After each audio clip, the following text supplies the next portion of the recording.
Good evening. We're back on another exciting episode of Starfleet Boy where we have a casual and informal conversation about Star Trek. Today we're focused on Star Trek Prodigy, which has returned from its little break. So we're at episode 6 called Kobayashi. And I'm so honored to be joined by two panelists today. We have Marcelo, who's been on a bunch of times. Thank you for coming back, Marcelo. And this is your first, I think this is your first time on this particular Starfleet Boy show, which is the Thursday reaction discussion to the newest, latest, greatest Star Trek. So welcome, Earl Grey Trekkie or Robbie. How are you? Welcome. I'm good. I'm glad I managed to get my sister to actually watch Prodigy, because she was dead set on not watching it, and then she watched all 6 episodes. Right on. So she loves it. She likes it. Well, she'll never say she loves it, but she does like it. That's totally fine. We have Ruben in the audience. He says, "Hey peeps, have a great show." We got Fathery, Text Trek, howdy howdy. By the way, we're back to our regular. We'll announce it at the end again, but we're back to our regularly scheduled Friday TQIF lineup, starting with Text Trek tomorrow at 7 p.m. Central Time. That's 8 p.m. Eastern Time, and then followed by Starfleet Boy After Dark. So tune in, guys. And we have Blue Sparrow here. Hey, Blue, what's up? Nice to see you. So let's get right into it. What happened in this week's episode of Star Trek Prodigy? Do one of you guys want to tell us? It's not going to be me. All right. Well, it could be me. Is it you, Robbie? Do you want to talk about like a quick summary of what happened? It might not be a very it might not be a great one, but I'll try. It's totally good that you're trying, and I think it'll be great. You're a good, eloquent young person. So, Gwen, Janeway, Dal is kind of having trouble getting on with everyone else because he's full of his ego, and so he finds out about the holodeck, and there's this cute wee scene where we think, oh, what's up with Murph? He's on this planet. And my sister actually said, wait, how did that happen? Murph wasn't on a planet. How are they going to explain that? And then obviously it was the holodeck, and Murph was on the holodeck. And then Janeway shows off these really cool places like City Alpha 5. They fall down down the clouds into Free Count falling or Dracula's free diving, yeah. and then we got Jane Eyre. yeah. And then Dal kind of swipes through a couple of holodeck programs and decides, oh, Starfleet test, I can do this and show off to the crew that I'm such a great captain, even though I nearly burned us up in like a supernova not long ago, and no one likes me. And so he tries to do this test, and I think he goes through like 42 times or something. No, or it's more. like 80 by the end. It's like 90. By the He's end. like, well, yeah, by the end he's like gone through like 100. But yeah, you're right. At that point he'd been like at 42. I'm surprised they didn't use the number 47. They used 42 as one of the numbers. But anyways, carry on. And so while he's doing this Kobayashi Maru program, Gwen is damaged her leg. And In the previous episode, yeah. in the previous episode, and Zero is trying to kind of cheer Gwen up and connect to Gwen, and Zero is basically trying to help with all this data that they've found, and encourage her that they don't need to just use the translator. They can use Gwen's kind of language skills to interpret it, because he says that language isn't just translation, it's also interpretation. And so they try and figure that out. So it was kind of a smaller plot, and I thought it was okay. It wasn't outstanding, but it was good. And it was nice to see Zero interacting with Gwen and see Gwen progress more. And then we also see briefly a flashback to 17 years ago, where what's it called? The diviner Right.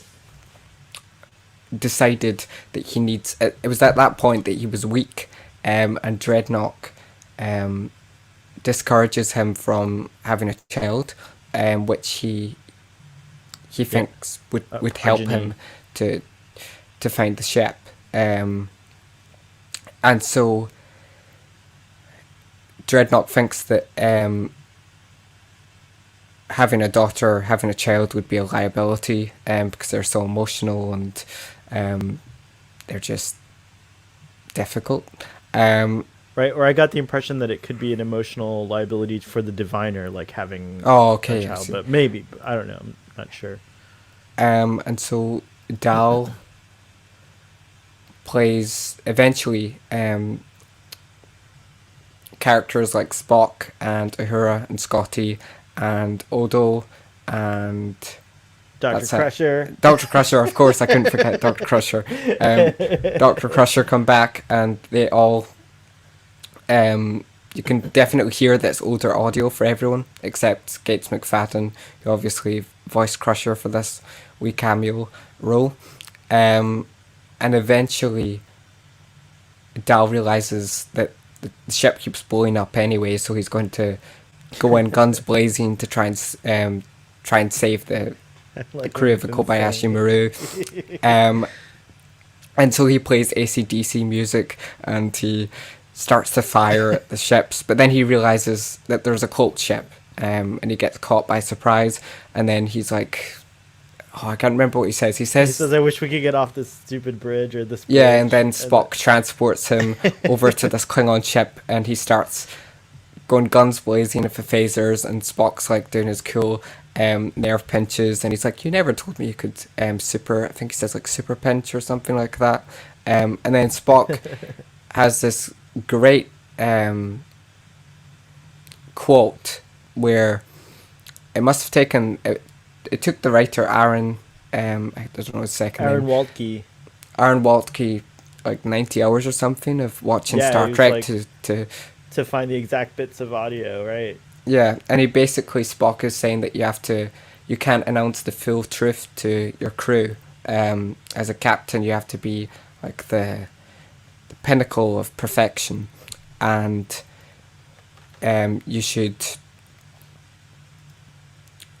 you have to be the one that inspires faith within them, and you have to just have your head held high, because the needs of the many outweigh those of the few. And then he says, "Live long and prosper," and Dal gives him a high five. That was really funny. And then at the end, we realize, well, Dal finds out the Kobayashi is unbeatable. He asks at the end. He could have asked much earlier, but he asked at the end.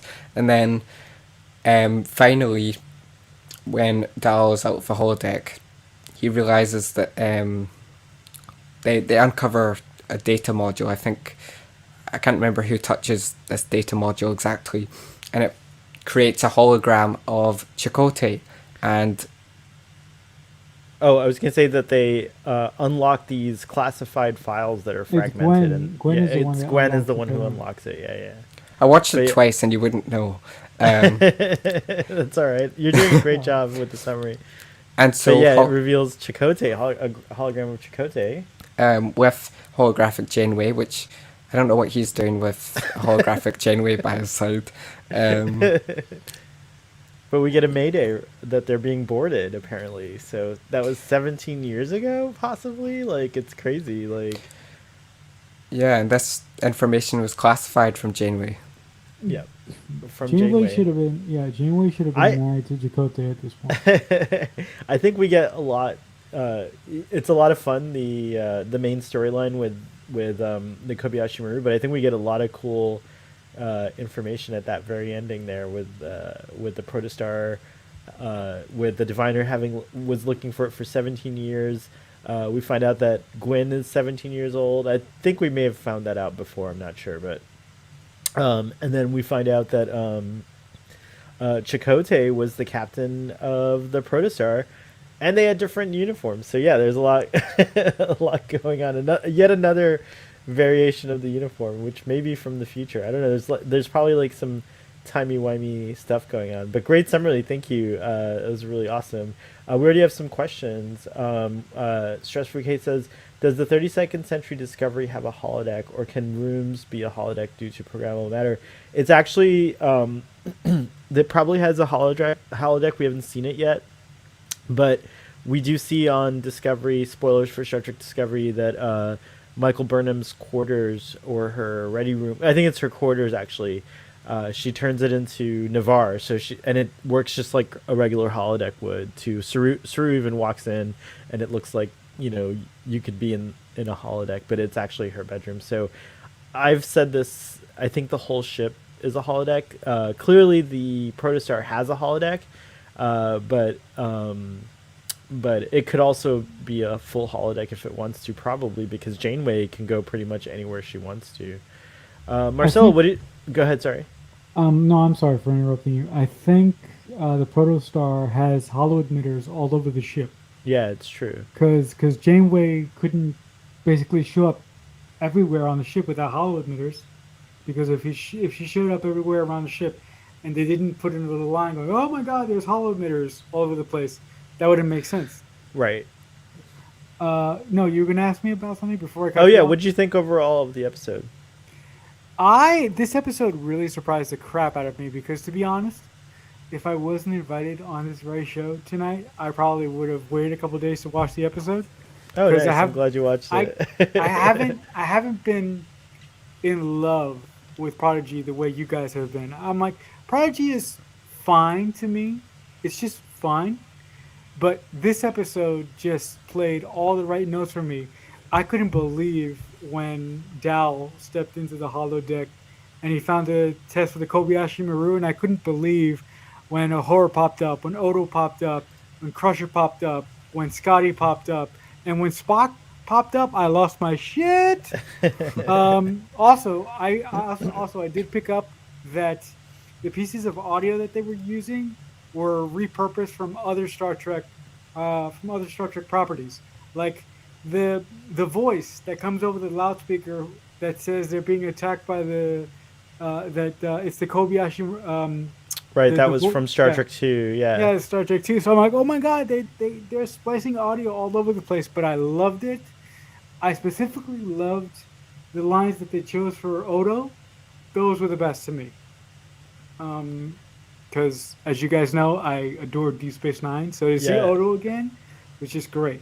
There's something for everyone here. It's interesting. You have I like this shot a lot because you have Uhura sitting there with Odo, and then you can see in the background Spock and Dr. Crusher and Scotty up there as well. So this is a pretty awesome shot from the episode. But yeah, this was delightful from like just a fan service perspective. It was really nice to see all these characters, and I thought it was very clever the way they pulled together all the different audio. Even though I will say, like, I don't know how people who don't know the different lines, but it was like my brain couldn't help be like, oh, that's from this, or just like that's from that, or that's from this. Like I think Earl Grey Trekkie, Robbie, maybe you were recognizing some of Odo's lines. You're watching Deep Space Nine, so you're probably recognizing like maybe it came from this episode or that episode. The only thing I will say is, as much as this is delightful, and I think it's fine, it would have been cool to see all the crew in the same uniform, like in what Dr. Crusher's wearing, basically, no matter what era they're from. That might have been a neat thing, and it also might have been cool if, as much as I liked the the fact that they pulled from all these different things, it might have been neat if they got Ethan Peck and Celia Gooding, who's going to play Uhura in Strange New Worlds, to maybe voice some of their lines, so they could have like more dynamic lines and like feel more interactive, because it did feel like we were listening to things that we heard before from other series and stuff like that. You're trying to say something, Marcel? Yeah, I was just thinking as you were talking. Sorry. No, yeah, you can think when I talk. What if they? But like, would you have lost your mind if they got Shatner like to do like to pop up and to do a like instead of Spock? Wouldn't it be crazy if we would have got Shatner? It, Like it like would have not only would have been crazy. I mean, I would have definitely lost my mind. But they teased at it when he's like, "What about this JT Kirk guy?" When Jankum okay, Pog's like JT Kirk, and then he's like, "Oh no, I've heard this ship already has a captain." yeah. Which, I would No, take but a lot of latinum to make William Shatner. yeah, yeah. I was gonna say that too. It's like probably a little out of. It's probably like the budget of like the whole season to get William Shatner. Who knows like what he charges these days. The other question we have is these holodecks can be a crutch, but I like the crew can go on special fantasy adventures. I like that too. I also like that the one of the things that this is totally a nitpick, but one of the things that I think Star Trek Lower Decks was doing with the holodeck is that you would have cutscenes that were like not related to like the where the characters specifically were. Like they would cut to another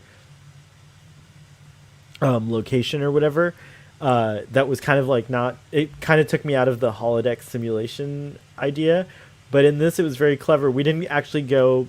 We didn't actually go aboard. We didn't actually see the Klingon ship till Dal went aboard it. You know, like only through the view screen. Like we saw it that one time really quickly through the view screen.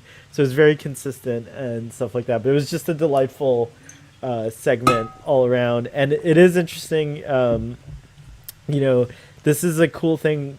I always try to look at Star Trek Prodigy from the kids' perspective, and it is cool. This will be like the first time kids are gonna get introduced to the Klingons, and like it might inspire some kids to like wonder who's that or who's that other person that I don't know. I'm sure everyone knows who Spock is, but maybe not Odo, or maybe not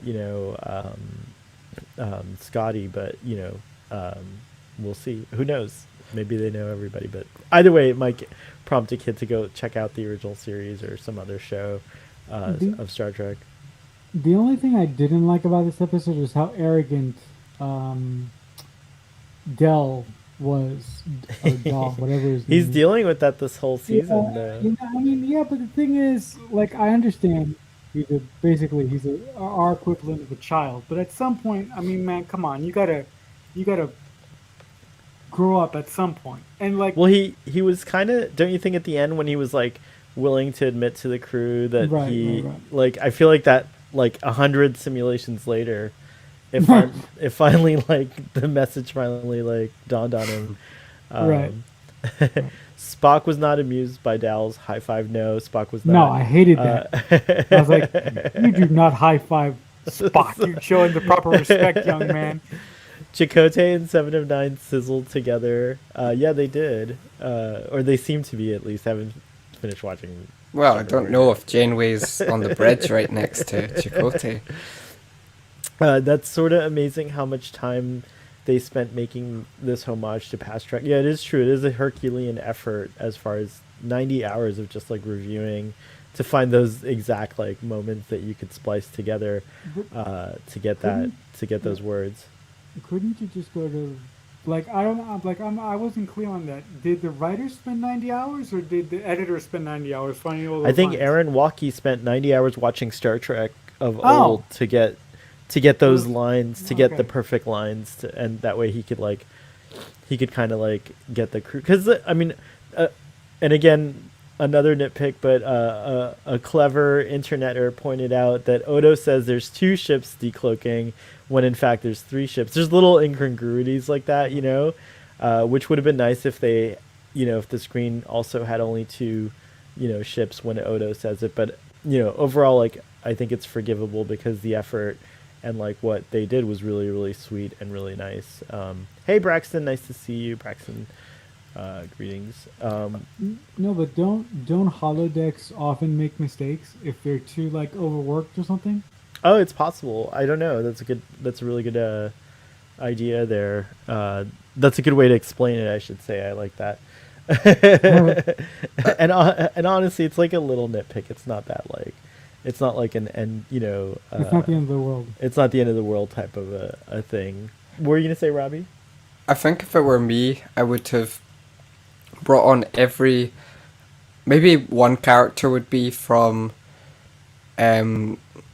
would be just reused lines, but I think every other character, if I had chosen it, would probably be less fan servicey, I suppose, but I'd have like loads of Enterprise characters and Kieran Reese, maybe Worf.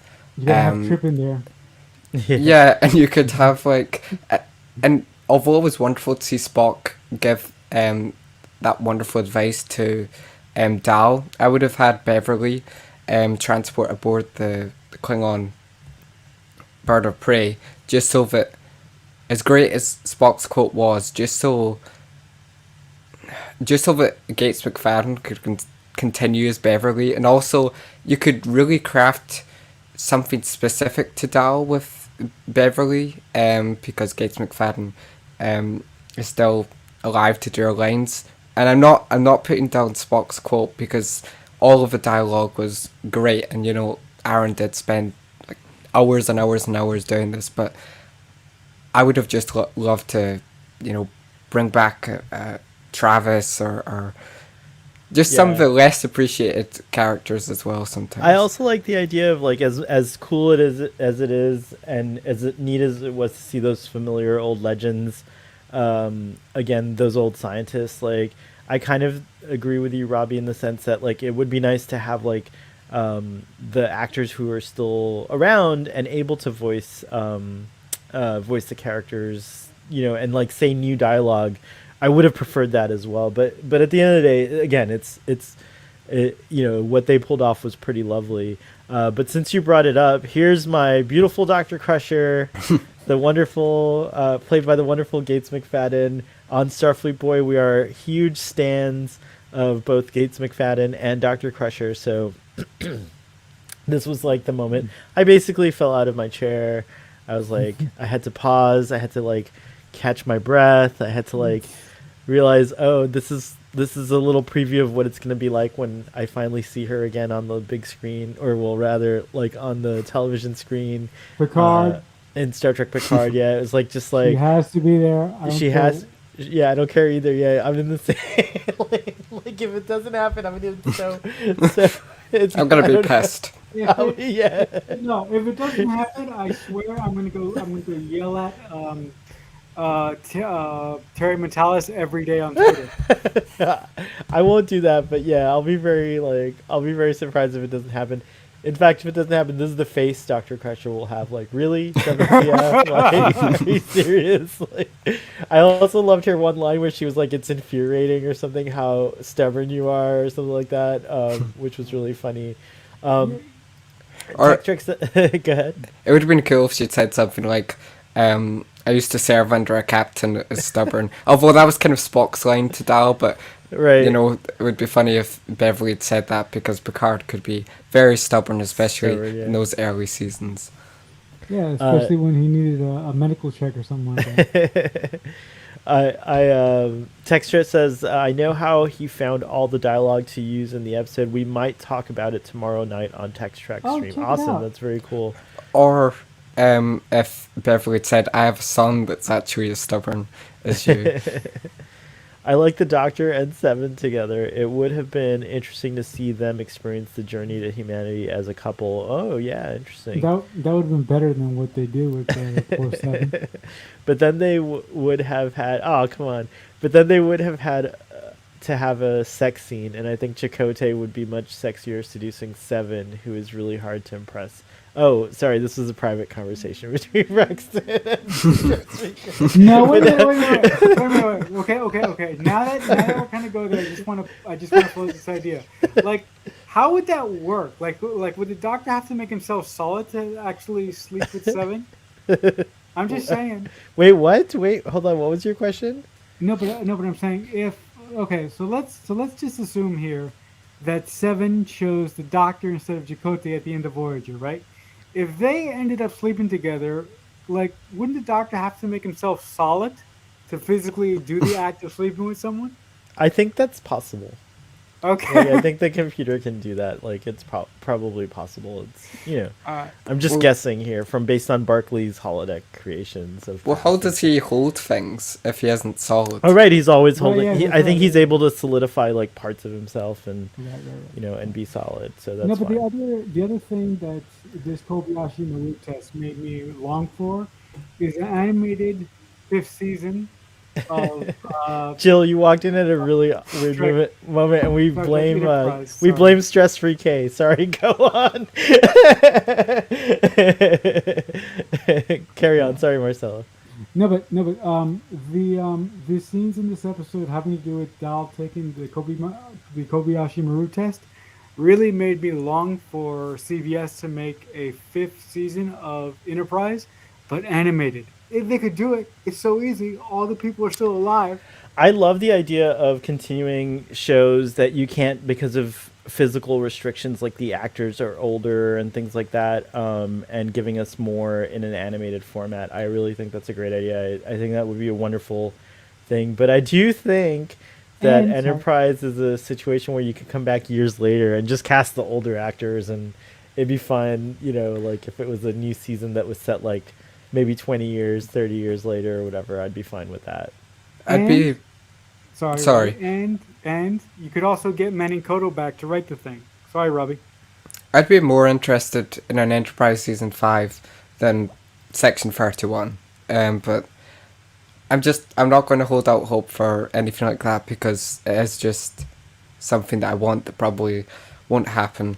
But I hope we at least get some Enterprise characters cameo in Star Trek. In the future, we've got 5 shows. Surely we can, have Archer or T'Pol show up in Strange New Worlds in some Well, capacity.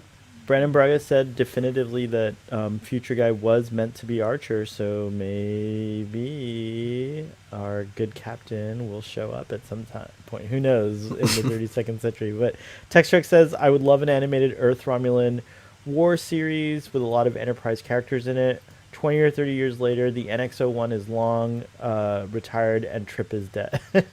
Aw. No, Trip is not dead. Not in the novels. You can't do Trip like that. Trip lives. If the Enterprise, look, if the show Enterprise comes back in animated form, that's the only thing I would like them to retcon. That whole last episode, I want them to pretend like it doesn't exist. Just go. That didn't happen. Look over here.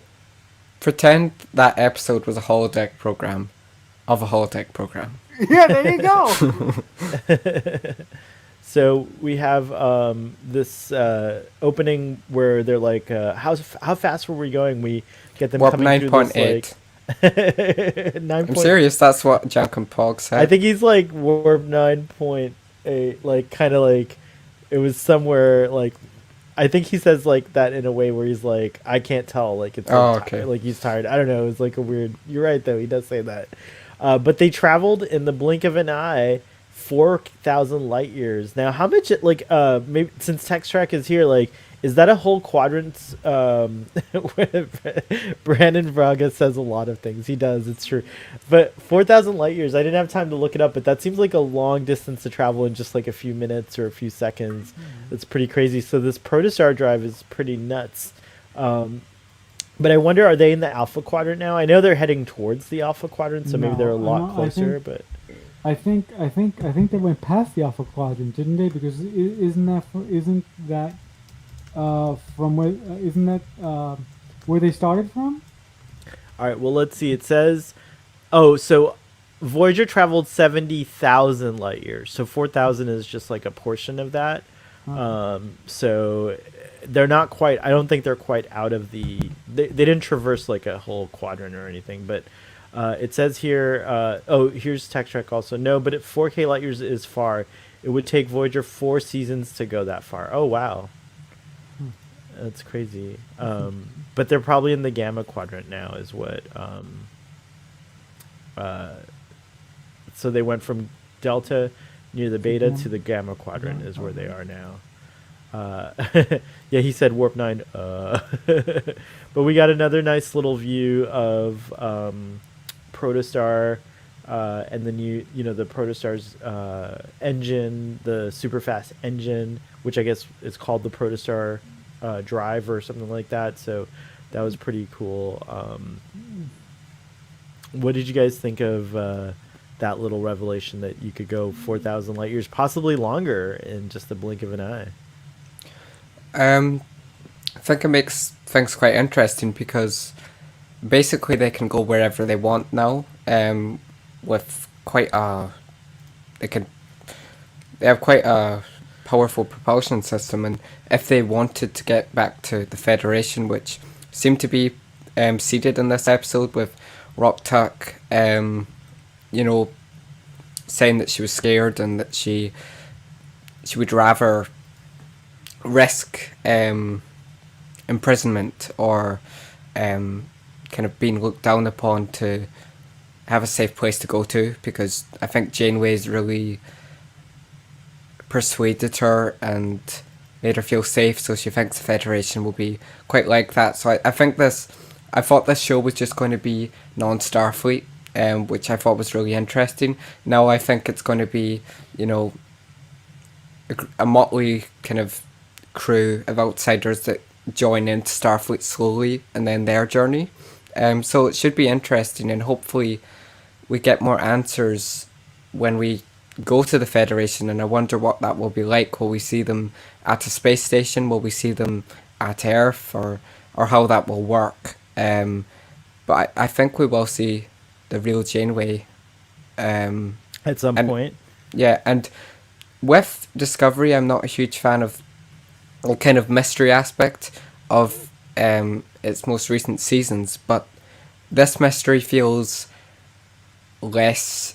The season of this show feels less dependent on that mystery, and somehow I'm more intrigued to this mystery.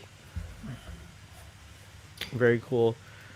We get this scene where they're like, Dal, can we talk? And basically they're like, they're saying that they want to meet up with the Federation and, you know, join the Federation. He's like, what? So they can arrest us? And, you know, he's basically still suspicious of authority and all that stuff.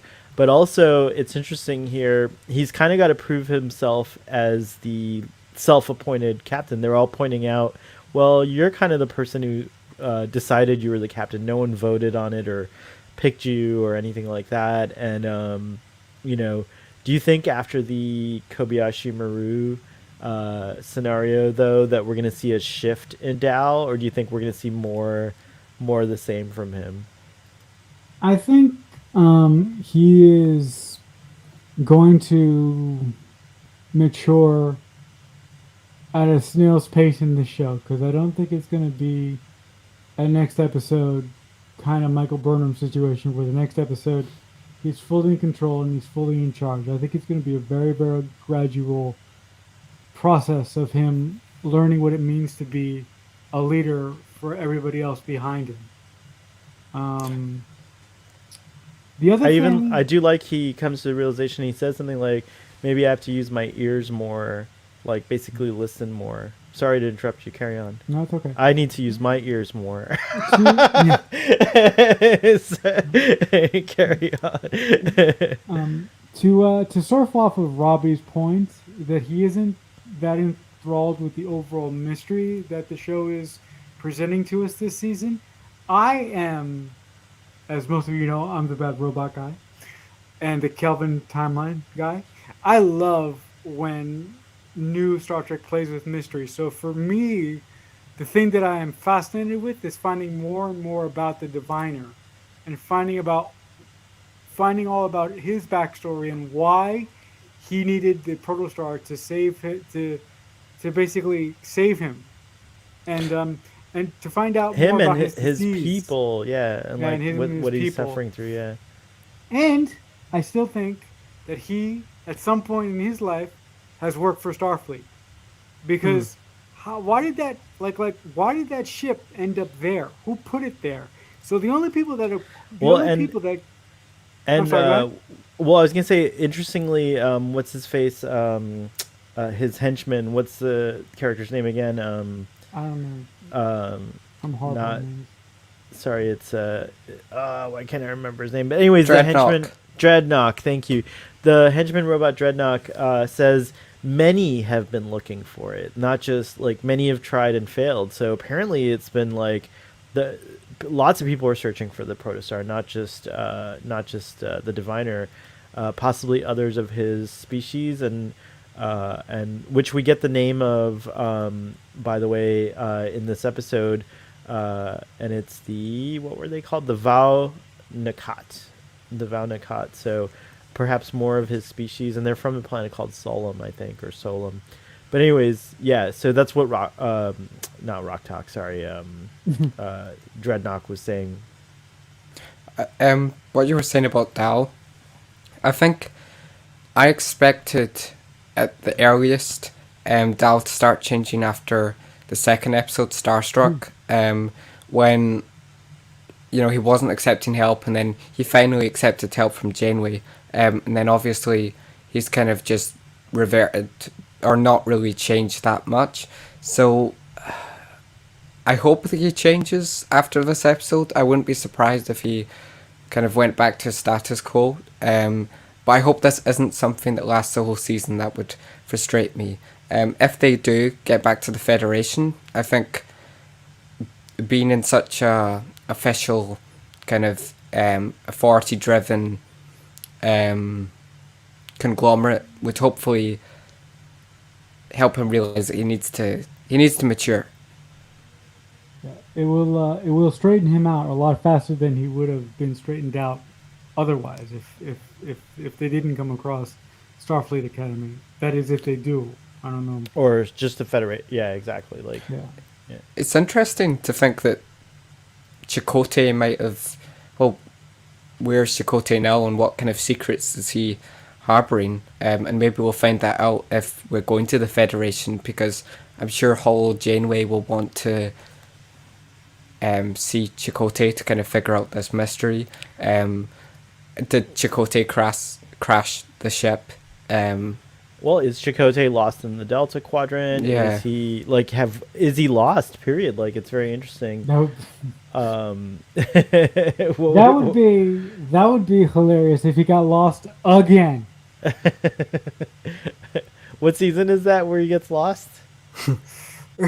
I probably haven't seen it yet. Textrek says 17 years ago, Starfleet Boy asked me to make him a progeny. I agreed, and we created Robbie in a fish tank. Oh my god, Out that's of Starfleet Boy's DNA. That's ridiculous. Robbie. Wait. Robbie, my progeny. Well, we're quite far away, thankfully. Together we will go and get the protostar, and we'll divine a way back to civilization. Yay.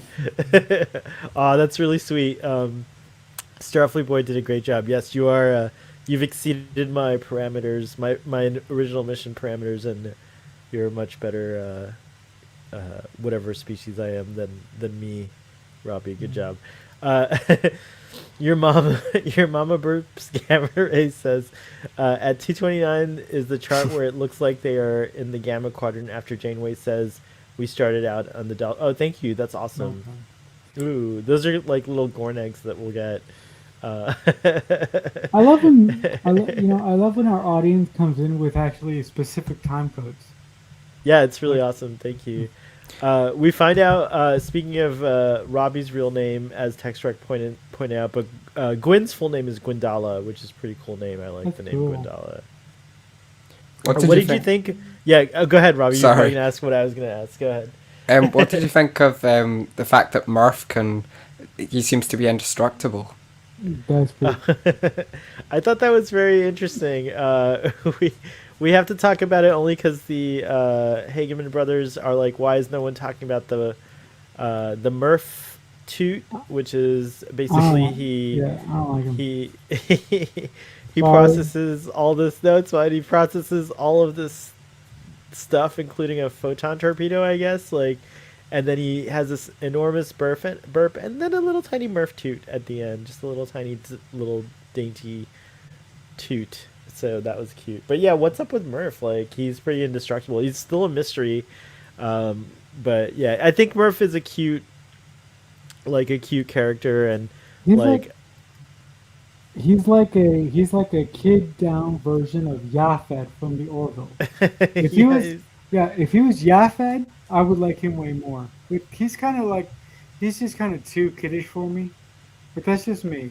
Murph's like a pet, though. He's like kind of like. Well, I don't like pets, So Oh, you're you and the Pope. Apparently. sorry for being negative, guys, but I don't like pets. No, that's fine. Are those poo nuggets behind him by him? No, those are the little torpedo things or something. I'm not sure what those are. Um, Murph is indestructible yet gets freezing cold and shivers. Hey, Superman probably gets cold too. Just saying. Oh, Murph versus Superman. That could be like an interesting thing. But yeah, I thought that was cute, like the Murph moments. We also got a little more. Every episode, we seem to get a little bit more of the ship, and we got a peek at the sick bay finally. So now we've seen the holodeck, the brig, sick bay, and the bridge and engineering, and some of the crew quarters, like the mess hall, I guess. So we've seen a lot of the ship. I am still holding out hope that um, Gwen and Dal will eventually hook up at some point, but I don't think it's going to happen because this is a kid show after all. But I really want them to hook up for some reason. I don't know why. Gwen and Doll. Yeah, I don't know why I want them to hook up so bad. I have no idea.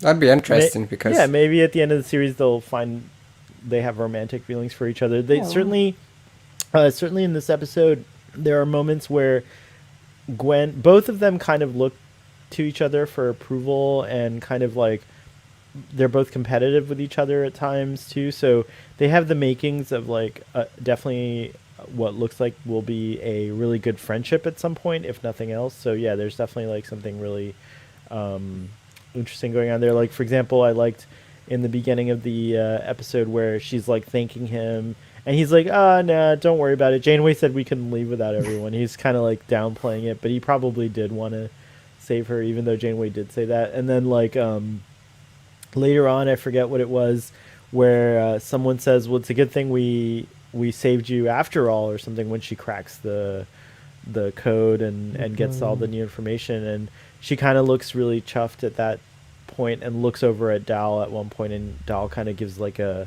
nod or like a glance of approval. So I think there definitely is like, and honestly, like both of them could be captain. Like Gwen's just as capable or as competent in many ways, maybe more actually. Sorry, I should say way more capable and competent no. than Dahl. But he has the guts, like he has the bravado that she doesn't have necessarily. Like he kind of, Spock is spot on in mentioning, Kirk and his stubbornness, but also Kirk's bravery and just kind of like, going into it, head first. Dahl definitely has that. He needs to temper that with a little bit more, of the head and the brain stuff, which Gwen has. So I like that, they each bring something interesting to the table. No, I think that Gwen would run circles around Dal as far as if she was the captain of the Pearl Star, other than him. But I think that he is captain of the ship for a very specific reason. I think that through that we're going to see him grow as an individual, and he's going to become better as the series goes on. At least I hope so. Um, you know, like like Robbie mentioned earlier, they could digress him next week, but I hope they don't do that. So, yeah, I agree. We get a huge. So we've been. Janeway kind of like goads them a lot, especially Dahl, and like she kind of does it here where she's just like, oh, maybe your little game, which by the way was a nice little reference to the game, I think it's called, right? The TNG episode where Wesley brings home that, tubes and discs game. So she's like, maybe this is more your speed, like, kind of like, I've always felt she knows that, she like intentionally eggs them on so that, or goads them so that they will do the thing. Like, so I think she wants him to take the Kobayashi Maru so he can get the command practice and so on and so forth. But then it is interesting that like this whole time I thought she was kind of like aware that they were stowaways or that they weren't her real crew and all that stuff. But in this episode, we get something interesting where she like kind of is realizing herself. She's like, well, I don't know if you guys are my first crew. Like, I'm starting to realize that you weren't my first crew, that there was another crew. So that's something that Janeway didn't know. And I was surprised by that because I thought she knew and she was just being coy on purpose. But it was interesting to find out that she didn't. What did you guys think? So I'm like, where did the original crew of the Protostar go? Because when I initially saw the episode, I was thinking, oh, she's got to be referencing the Voyager crew, but how would she know about? Well, she's a hologram, so she would probably have those memories implanted in one of her memory engrams. But I was like, that doesn't make sense. So I was wondering if she was actually referencing the original crew of the Protostar, whoever those people were. Yeah, which we know Chakotay was the captain. Right, right, right, right. I think it's interesting because I wonder if it means did Chakotay and the Diviner have some kind of history. Um, I hope that the Diviner hasn't been a part of Starfleet just because I feel like they've got that would read too similar to I think he's called Kral in Star Trek Beyond, where he was a Starfleet officer and then he Oh, you I know see. Yep. kind of tried to come back for revenge. And I think uh, there's been a couple of Star Trek villains that have kind of played the revenge angle on him. I'm not sick of it, but it could be a bit more interesting. Obviously, the Diviner, he seems to. I don't know if he wants to obtain something from the Protostar or he seems to be focused on revenge, but I don't actually know what he's wanting yet. Does he want the Protostar itself, or just the drive, or the power the drive could generate? Seems kind of weird to me that he spent 17 years searching for this ship that was on. It didn't seem too difficult to find for Dal. Um, although maybe the ship wasn't there for 17 years, we don't actually know. It could have been a more recent crash. No, it can't be because then he wouldn't be searching for it. Um, I'm also about Dal and Gwen. You were talking about romance. I think the first time I got any indication they could be going for a romantic angle was in Terra Firma when they were both looking out towards the stars, and they kind of had a tender moment there.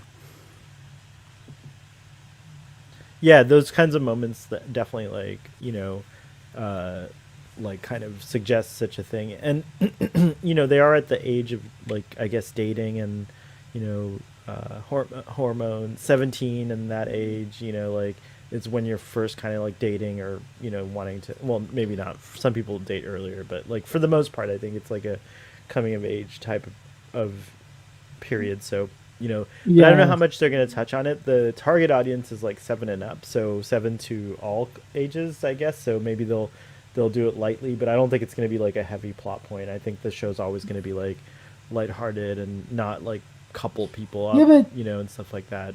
But we'll yeah, see. but Who knows? I mean,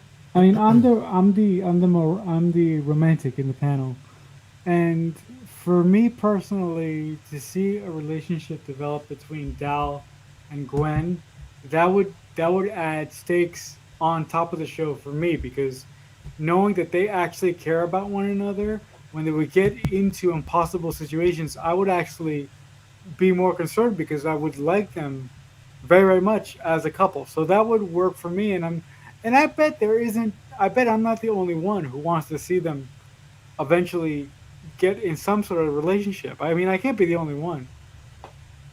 No, you clearly aren't. There's some folks in the audience who would like to see that too. So, but I don't know. I'm a little like reluctant about it. Right. Um, Dal is the let's see. Braxton is saying Dal is the third most unlikable character in Star Trek next to Wei Yun and the female shapeshifter. Jeez, Braxton! Oh my Wow, God. I I think mean, it's a little I mean, harsh. I mean, I mean, I I'm not. disagree. I'm not crazy about Dal, but I don't think he's worse than Wei Yun. I mean, Wei Yun is awful. That's pretty bad, yeah. Although Stress Free K calling it now, I predict Dal is going to win you over by the end of the first season, Braxton. Yeah, we're going to follow up, Braxton. We want to see. Uh, uh, your mama burps gamma ray says, I am 16 going on 17. I'll take care of you. And that's reference to the great musical The Sound of Music. Music. Personally, Blue agrees with me. Personally, no romance on the show. Okay. They are for sure building a romance between Tal and Quinn. So yeah, like it's all Thank over the you, place. I wonder if the Protostar was a classified ship. I think people have suspected that there might be time travel involved in Star Trek Prodigy, and I feel like that's a safe bet. Well, yeah, and here's like a little clue of that, what that might be. Like, why would Protostar have a record or give you the option to choose a crew that from this era of Star Trek, where you see this badge? That's the Picard badge is very similar to that, but that was the badge from All Good Things when they showed us the future in Star Trek in not too distant future.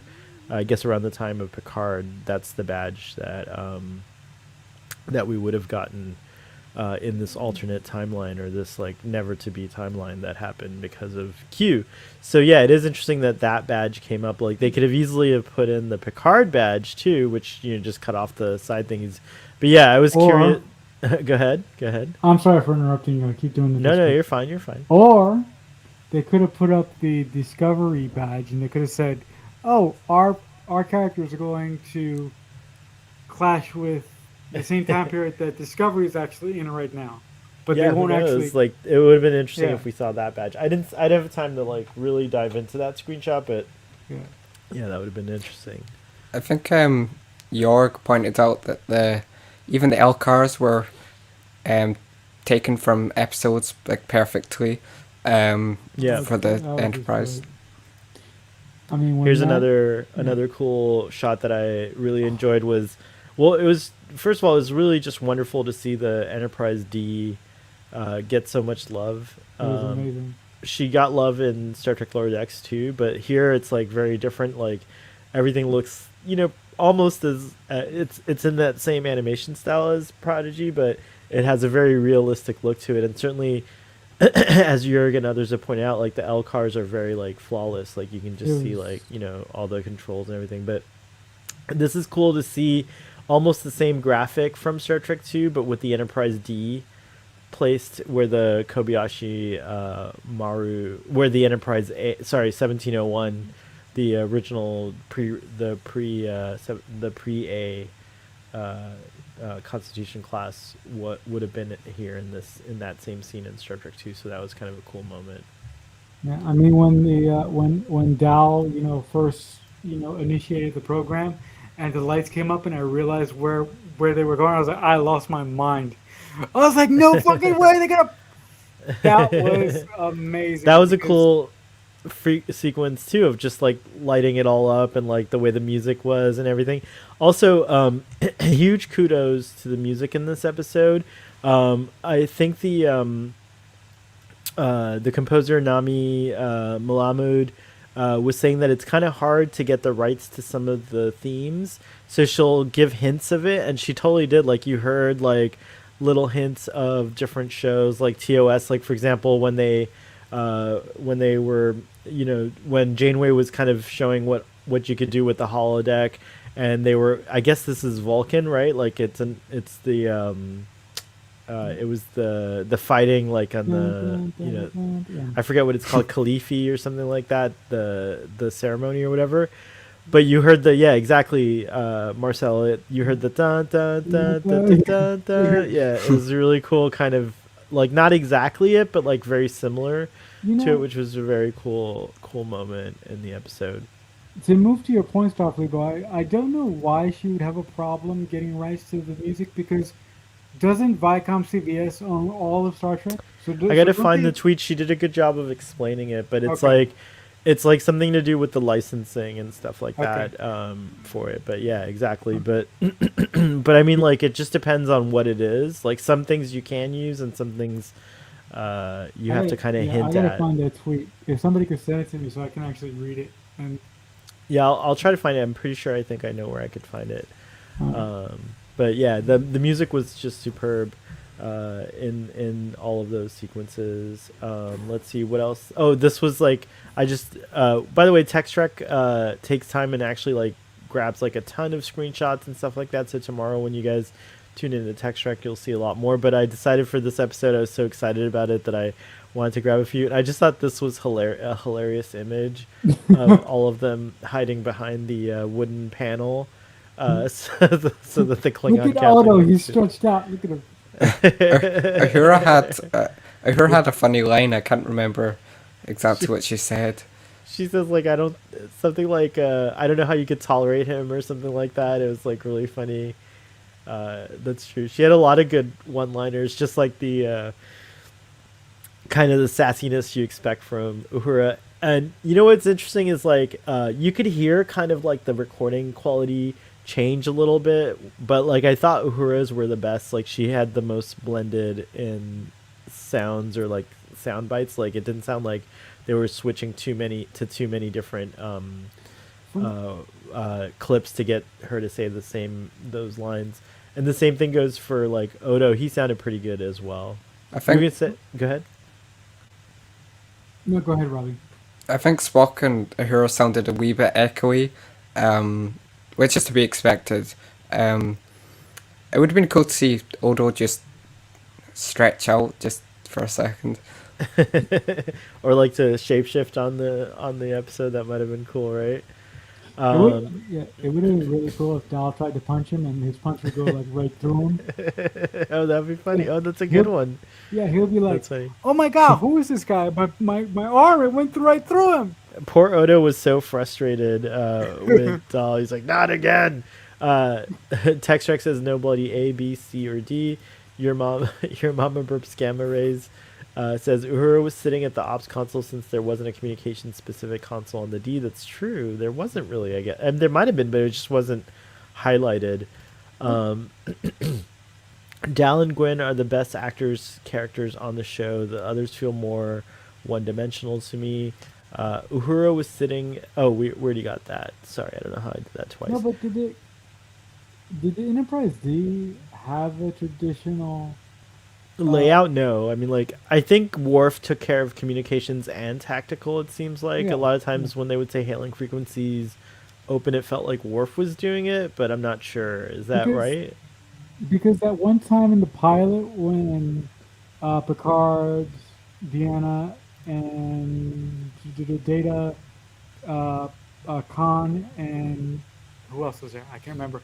But that one time, Deanna actually handled communications on the battle bridge in the pilot, which has nothing to do with anything. But I don't know. I found that weird that there was no, set Right. station for communications on the Enterprise in Next Gen. Right, yeah. You're right. It was like kind of everywhere. Maybe anyone could just do communications. Text Trek says music rights are complicated. Some of that has been sold off. For the DS9 dock, they had to recreate similar music but couldn't use the actual DS9 theme. Wow. I didn't realize that. That's crazy. That's crazy. I wish they So could, though. It's a beautiful why theme. would CBS do that? I don't know. Might have to have a special on it.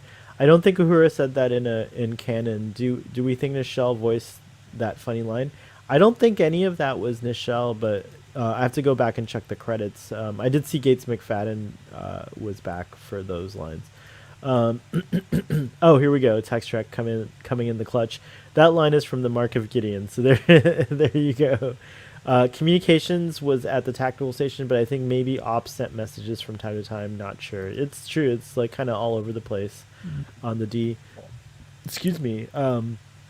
Anything else before we wrap up? I have a few more images I just want to throw up. One is here's Scotty. That was a cool moment. That's great. And again, even though I would have liked them all to personally, I would have liked them all wearing the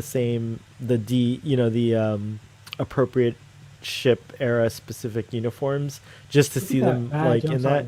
It does look really cool. Yeah, it does look really nice to see the original uniforms animated and treated so nicely. I bet that was more probably a treat for the fans of Star Trek who are working on the show to be able to bring the Monster Maroon to life, the TOS era uniform to life in their show, as well as the TNG era and also Odo's uniform. So that must have been fun for them. So again, not a huge nitpick, not by any means a ding or anything like that.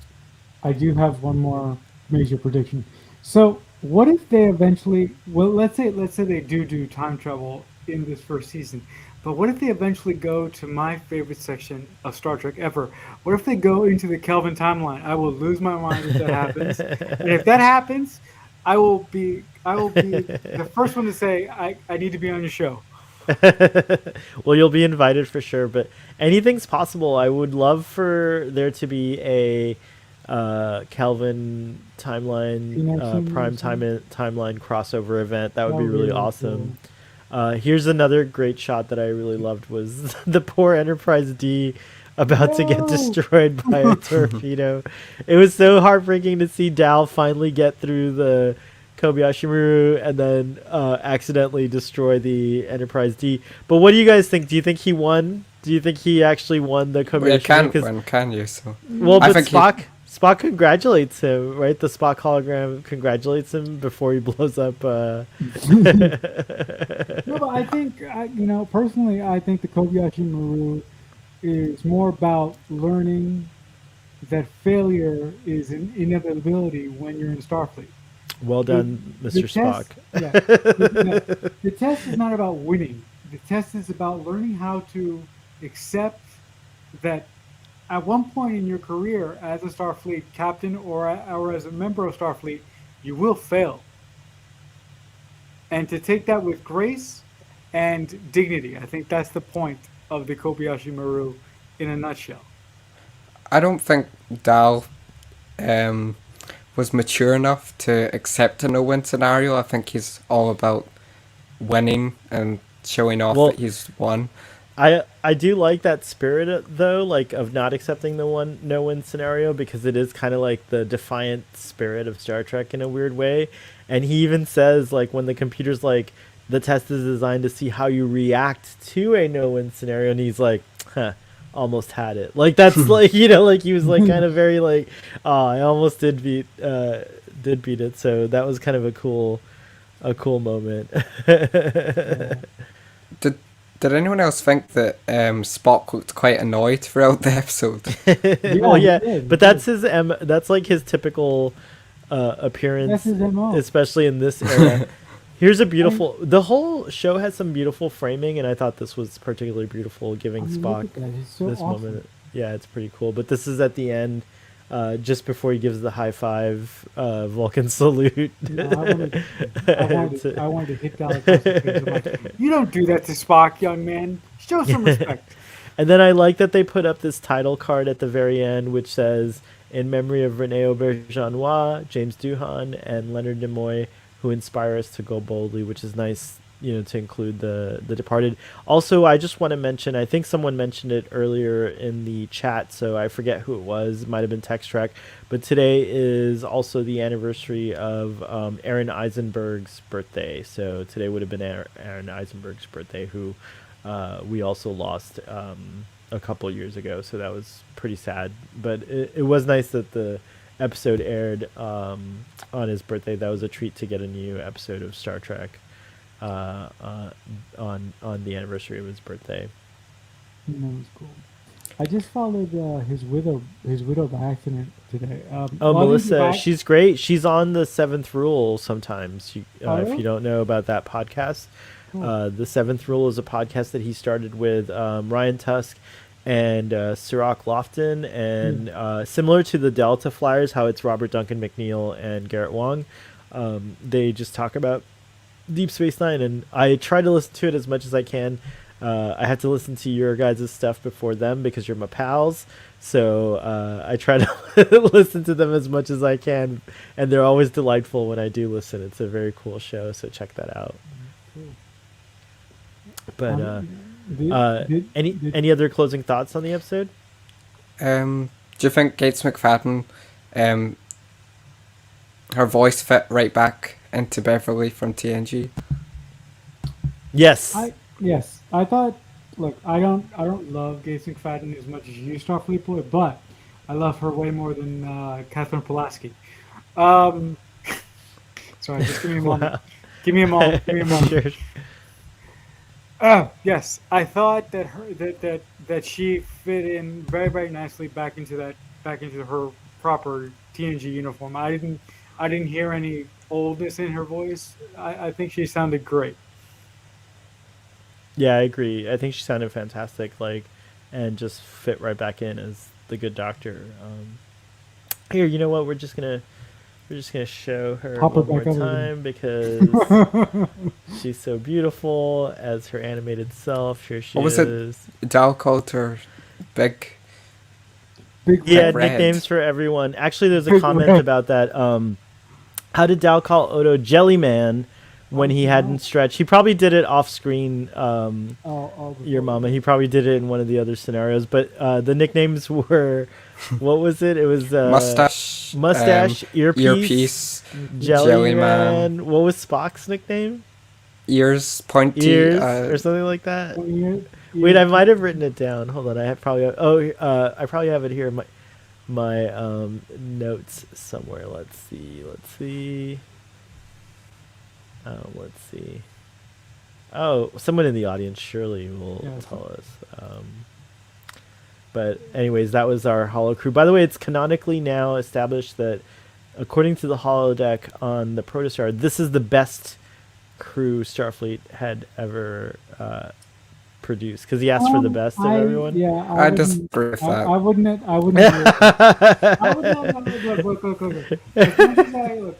As much as I adore Next Gen is my Star Trek, but I would I would beg to differ that the best crew in Starfleet history is the DS9 crew, not the TNG crew. Personal preference. Um, just uh, saying. well, Oh okay. no! Wait! I take that back. Robbie might say the No, Enterprise no, crew. wait, no, wait, no. I'm not that much of an Enterprise lover. Definitely DS9 for me. No. I'm not gonna take that back. It's DS9. DS9. I was gonna change for a minute, but I'm not gonna change. Tex Trek says, I like the Kelvin movies, but would love to keep everything in the same timeline going forward. Make mine Prime. Wow. All Prime Hold up, all the wait time. a minute. Wow. Hold up. Can we just agree here that the Kelvin timeline is another branch of the Prime timeline? Yeah, we agree. I There, agree. it's there. I Excuse actually, me. Hold up. yeah. It's there, but it's just off to the right. It's just, yeah, it's slightly off to the It's right. slightly off to the right. Even I'm and sorry, go even ahead. has Spock's in it, and so is like Uber Kirk. So yeah, like whatever. Uh, Blue says, "LOL, Text Trek, young minds, fresh ideas. Be tolerant." That's There you the go. next There you part. go. Unless you have a very specific reason to go back to the Kelvin timeline. I would. Lots of Exactly. conversation about that. Let's see. Oh, thanks, your mama, Ryan T Husk. I said Ryan Tusk. I'm so sorry. There must have been. I don't know why I said that, but yeah, Ryan T Husk. Thank you. Although, if you squish it all together, it's Ryan Tusk. So there you go. Maybe I squished it all together in my brain. We're getting a lot of comments about Pulaski being a better doctor than Dr. Crusher. I started Uh, that. You're welcome. Oh, we'll finish with this. So we'll give our ratings, and then everyone, who would you assemble on your dream crew? So Okay. first, I'll give this episode a rating, which this episode of Prodigy gets another 10 from me. It does have a few things that, like I said, I've pointed out a few little nitpicks, but overall, it was very enjoyable and very fun episode, and I liked the little nuggets of revelation we get regarding the Protostar, what's going on with her, Captain Chakotay, and also the reveal of, the progeny and how Gwyn was born and all that stuff. And of course, the best part of the episode is the holodeck crew and the Kobayashi Maru. That was the best. You only get 5 like Dal, so I don't think I can decide on this. I'll do it. what about your rating for this episode, Robbie? I'd give it an 8. An 8, nice. And then, go ahead. You have your 5 crew members. No, actually, a Yeah. 9. A 9. A 9, nice. So you want me to give my rating first, or you want me to give you my five guys? Rating and then your five guys or your five Okay. crew. Oh, five crew members. Doesn't Yeah, have to be guys. that sounded a little bit pointed, but okay. I'll give you the rating first. So I really enjoyed this episode. There were just a little there were little moments that kind of annoyed me and took away from it. But with that being said, my rating for this episode out of 10 would be a 7. And my five crew members at captain, I would have Picard because he's my guy. As his first officer, I would probably do Unachin Riley.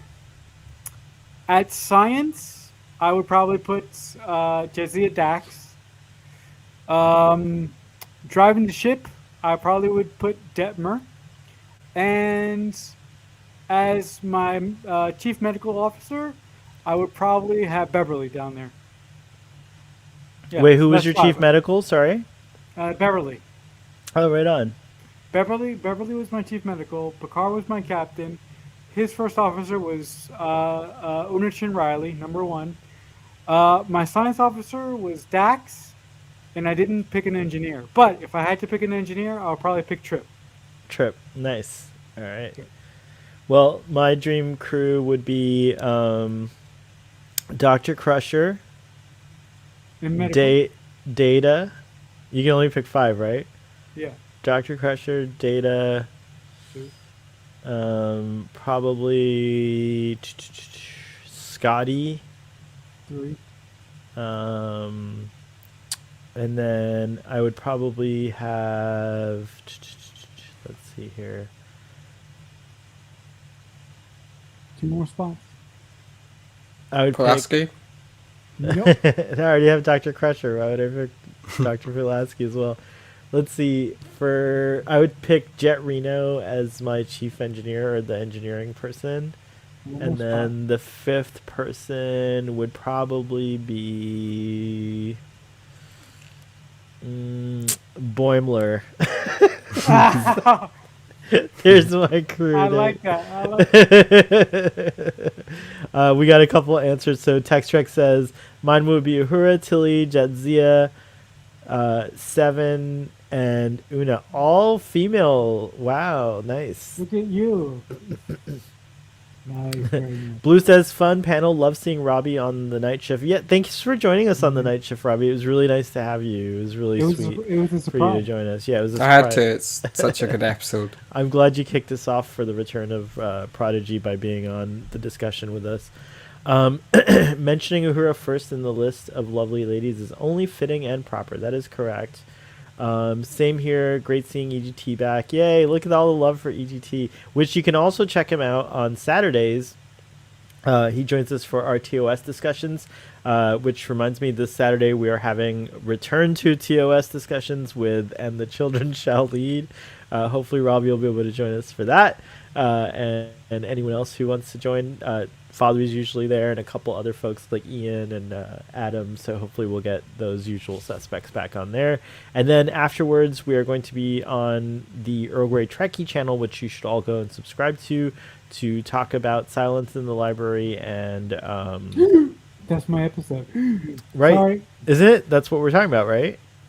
I think. Are you? I don't know if Robbie's listening to Are us you anymore. free? Okay. But yeah, that I think he froze. That's my episode. That's when I'm supposed to come on the show. Yay! I've been Yay. waiting Okay, so we'll have Marcelo on for that show as I'll well. be there. And then Robbie, are you just faking us out? Hey, Pretending you you're froze? faking us out. Freaking faker. Freaking faker. Anyways, and then also tomorrow night is hashtag TQIF, where you can check out Text Trek at 7 p.m. Central Time, 8 p.m. Eastern Time. He's going to do a fun and deep dive of this episode of Star Trek Prodigy tomorrow. And then afterwards, we're doing a Starfleet Boy After Dark, where we'll likely talk about the Book of Boba Fett, which I've been calling The Mandalorian. So I'm glad I didn't do that on the air. And is there anything else we're forgetting? Is there anything else? Oh, yes. No, there's something else starting this week on Sundays at 2 p.m. Eastern Standard Time, 1 p.m. Central Time. Father and I will kick off our series of watch-alongs for Star Trek Picard season 1, and Oh we'll my have god, I need to watch it. I'm sorry. you'll have to I'm watch, making you yeah, happy. watch along with us. Yeah, it'll be a lot of fun. So come and check it out. We might have a special couple of guests on here and there, but it'll mostly be me and Fathery on the discussions, talking about how we feel about Star Trek Picard as we watch along. So hopefully you'll join us for that. And that's all we got. What do you got going on, Marcelo, on your stuff? Well, as you guys know, because I've been around here for ever now, I have two podcasts. One podcast is a podcast that comes out every Friday. It's called Radio 815, and it's dedicated to examining the work of my favorite writer director working today, J.J. Abrams. The other podcast that I have is a podcast called the Red Wall Podcast. That's a podcast based on my life and my experiences, where I just sit down and have a informal conversation with you about my life. But if you guys want to see my pretty face, I also have a YouTube channel called Balloon Hair Productions. On there, I will, sometime this year, I will actually sit down and review every Kelvin Star Trek film. So I'm really excited to do that. I will eventually start up the Sherlock reviews again with Geek in Review. Robbie will be a special guest coming up on there really soon. I got to talk to him about that. And that's pretty much it. And if you guys want to talk to me about anything else regarding geek culture or anything at all, you can find me on Twitter. I'm at CreekFanatic88. Right on. And shout out to Trek on the Tube, who couldn't be here tonight, but you can go check out his channel, where he also does reviews of the latest Star Trek series, as well as like informative videos for new Trek fans. So check that out. Robbie, was there anything else you wanted to promote before we say goodbye? Before I yawn, managed to stay up. No, you've covered everything. Excellent. All right. Well, we got one last little crew thing here. Braxton's crew is 7, Odo, Michael Burnham, Geordi, and the EMH. Wow, that's an interesting crew as well. Which EMH from Disco or EMH from any other time? I think he means the EMH as in from Zora. Voyager, yeah. Or Voy, as we would say.